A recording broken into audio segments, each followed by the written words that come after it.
Good morning guys, mga kawanderer. Laba-laba muna ako ngayon, umaga, para salubungin yung init ng araw. Naipon na din to, isang linggo na din tong labahin na to.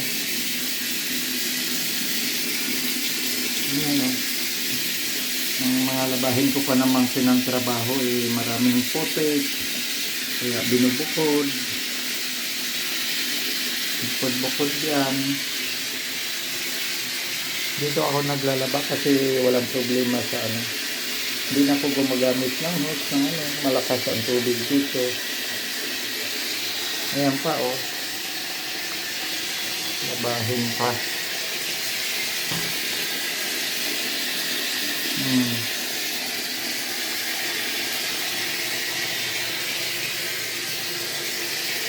Kaya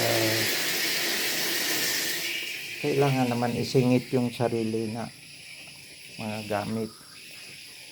Dami ko linisin kasi sa maraming bisita. Ito, inayos ko kanina to, nilipat ko. Mga halaman ko. Ito, Chinese pagoda. Itong herbal na gamot sa bato yan. Nalaking tulong sa akin yan. Nung panahon nang ako'y inaatake ng bato. Dapat operahin na ako noon. Yan. Dami kong trabaho pang haharapin. Walang katapusan. Walisin ko. Kasi kahapon tutok ako sa pagdadamo doon sa may sa kamuting kahoy. Ito kailan ko lang tinanim. Mga damo lang ito. Ay parang mga damo-damo doon sa likuran. Pero ang ganda ng bulaklak kaya tinanim ko siya. Paramihin ko pa to sa paso. Kasi ang ganda. Naggalat lang to doon sa may ilalim ng mga rambutan. Ang dami doon. Pag namulaklak siya, ang gaganda. Mayroon pa doon. Dagdagan ko pa ng marami yan. Ang cute ng bulaklak niya. Pinkish na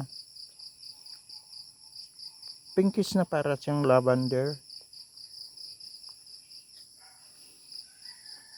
May 2 tao namang papasok ngayon na paghawanin sa ibang paligid kasi hindi ko na kaya talagang, hindi ko naman kayang mag-isa lang na buti naisip nila na may kukuha ng tao kasi nakita nila marami na ring masukal lalo doon sa bungad. Titingnan ko kung dadating na. Ming. Wala pang pagkain, mamaya. May nilagay akong pagkain nyo dyan ang aking mga alaga na. Bakit ka nangaaway sa anak mo? Mamaya, naglagay akong pagkain nyo dyan. Naubos? Sinong kumain?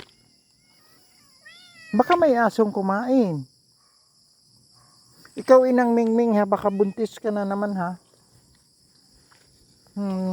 Pagalitan ako ng amo dito.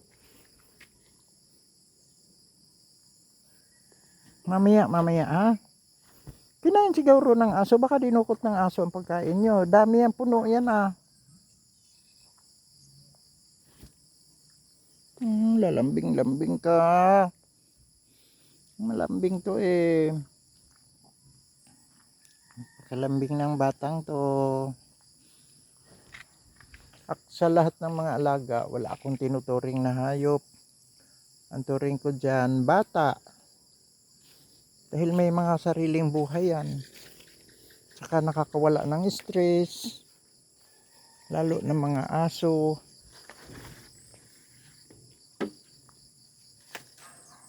Dami ko pang trabahuin.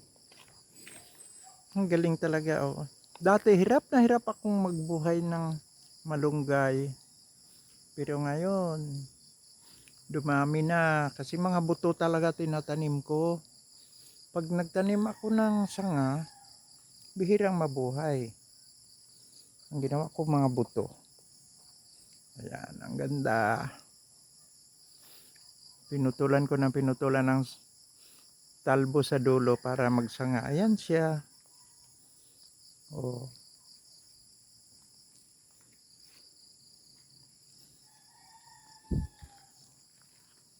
Okay. Thank you. Good morning ulit.